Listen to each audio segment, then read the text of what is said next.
दोस्तों, सोचो आप एक बड़ी कंपनी में बॉडीगार्ड की नौकरी के लिए इंटरव्यू देने जाओ और पहले ही राउंड में ऐसा कांड कर दो कि सबके होश उड़ जाए। लेकिन हमारी कहानी की हीरोइन योंगरान बिल्कुल ऐसी ही लड़की है। योंगरान एक बड़ी कॉरपोरेशन में बॉडीगार्ड की भर्ती के लिए पहुंची थी, लेकिन इंटरव्यू की शुरुआत से ही रिक्रूटर उसके आवेदन से खुश नहीं था। उसके हिसाब से एक अच्छा बॉडीगार्ड हमेशा सतर्क रहता है, किसी भी खतरे पर तुरंत प्रतिक्रिया देता है।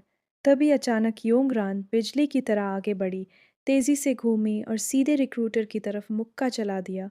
अरे घबराइए मत दोस्तों, उसने सच में उसे मारने के लिए ऐसा नहीं किया था। जैसे ही रिक्रूटर संतुलन खोकर गिरने वाला था, योंगरान ने उसे तुरंत पकड़ लिया। सब लोग हैरान रह गए। फिर योंगरान ने शांत होकर समझाया कि वो सिर्फ एक असली हमले की स्थिति दिखा रही थी।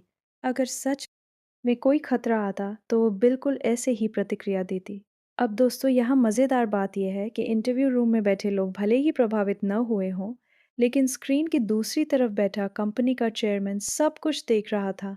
और योंगरान की हिम्मत देखकर वह काफ़ी प्रभावित हुआ। उसने तुरंत फैसला कर लिया कि इस लड़की को नौकरी मिलनी चाहिए। योंगरान को लगा कि आखिरकार उसकी ज़िंदगी बदलने वाली है। उसके लिए ये नौकरी सिर्फ नौकरी नहीं थी, बल्कि नई ज़िंदगी की उम्मीद थी। लेकिन किस्मत को शायद अभी और परीक्षा लेनी थी। कंपनी ने जब उसकी बैकग्राउंड जांची तो योंगरान का अतीत सामने आ गया, और बस उसी वजह से उसकी नौकरी तुरंत रद्द कर दी गई। बेचारी योंगरान फिर वहीं आकर खड़ी हो गई जहां से उसने शुरुआत की थी। उस शाम जब वह अपने छोटे से किराए के कमरे में लौटी तो उसने अपनी माँ को चुपके से बाहर जाते हुए देखा। योंगरान को तुरंत शक हो गया। वह अपनी माँ के पीछे दौड़ी और उससे सवाल करने लगी। उसे लगा कि उसकी माँ उसके जमा किए हुए पैसे लेकर भाग रही है, वो पैसे जिन्हें कमाने के लिए योंगरान ने दिन रात मेहनत की थी। गुस्से में उसने अपनी माँ पर आरोप लगाया कि वह सिर्फ अपने बारे में सोचती है और अपनी बेटी की जिंदगी बर्बाद कर रही है। लेकिन दोस्तों, जो हुआ वो और भी ज्यादा दर्दनाक था। उसकी माँ ने उसे जोरदार थप्पड़ मार दिया। इतना ही नहीं, उसने योंगरान को अपनी बेटी मानने से भी इनकार कर दिया, जैसे उसकी जिंदगी में योंगरान की कोई जगह ही नहीं थी। अब आप सोच रहे होंगे कि आखिर योंगरान का अतीत इतना खराब क्यों माना गया। असल में स्कूल के दिनों में उसने मजबूरी में एक सस्ता सा सैनिटरी पैड चुरा लिया था, और उस छोटी सी गलती की सजा उसे 6 महीने जेल में बिताकर चुकानी पड़ी। लेकिन उसकी परेशानियां यहीं ख़त्म नहीं हुई। बाद में उसकी माँ ने उसकी पहचान का इस्तेमाल करके काफ़ी बड़ा कर्ज ले लिया, और उस कर्ज को चुकाने के लिए योंगरान को लगातार काम करना पड़ा। दोस्तों, चेयरमैन को ये सारी बातें पहले से पता थीं। पहली मुलाकात में ही उसने योंगरान की हालत समझ ली थी। उसके सस्ते कपड़े, घिसे हुए जूते और बिना किसी सजावट वाला चेहरा साफ बता रहा था कि वो समाज के सबसे निचले तबके से आती है।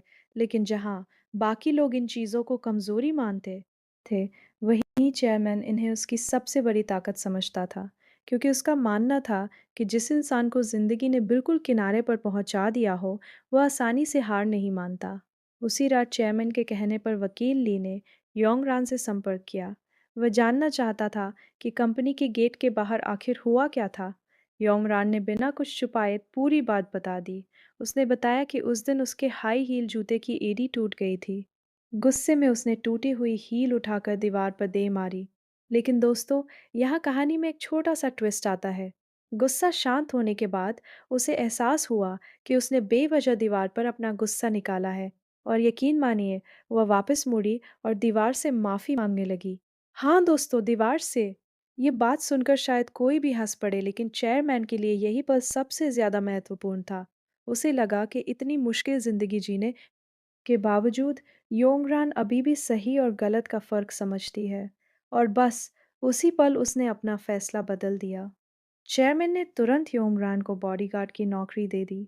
ये खबर सुनकर योंगरान की खुशी का ठिकाना नहीं रहा। उसे यकीन ही नहीं हो रहा था कि जिंदगी ने उसे एक और मौका दिया है। अगली सुबह वो समय पर चेयरमैन की आलीशान विला पहुंच गई। वहां की हाउसकीपर उसे स्टाफ क्वार्टर में ले गई और बाकी कर्मचारियों के साथ उसका कमरा तय कर दिया।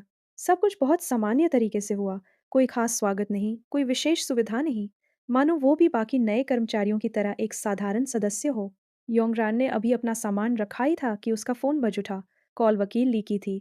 वह तुरंत मुख्य भवन की ओर दौड़ी जहां चेयरमैन रहता था। वहां वकील ली ने उसे उसके काम, जिम्मेदारियों और पूरे शेड्यूल की जानकारी दी।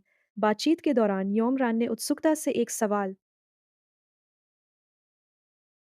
पूछा। उसने कहा, "इस साल मुझसे पहले कितने बॉडीगार्ड यहाँ काम कर चुके हैं?" वकील ली का जवाब सुनकर वह हैरान रह गई। उसने बताया कि सिर्फ इसी साल योंगरान इस पद पर आने वाली 5वीं बॉडीगार्ड है। और दोस्तों, अब सवाल ये है कि आखिर पहले वाले 4 बॉडीगार्ड के साथ ऐसा क्या हुआ था कि कोई भी इस नौकरी में टिक नहीं पाया? यहीं से कहानी और भी ज़्यादा रहस्यमय और रोमांचक होने वाली है। दोस्तों, वकील ली की बात सुनकर योंगरान थोड़ी सोच में पड़ गई। आखिर ऐसा क्या था कि सिर्फ 1 साल में 4 बॉडीगार्ड इस नौकरी को छोड़ चुके थे?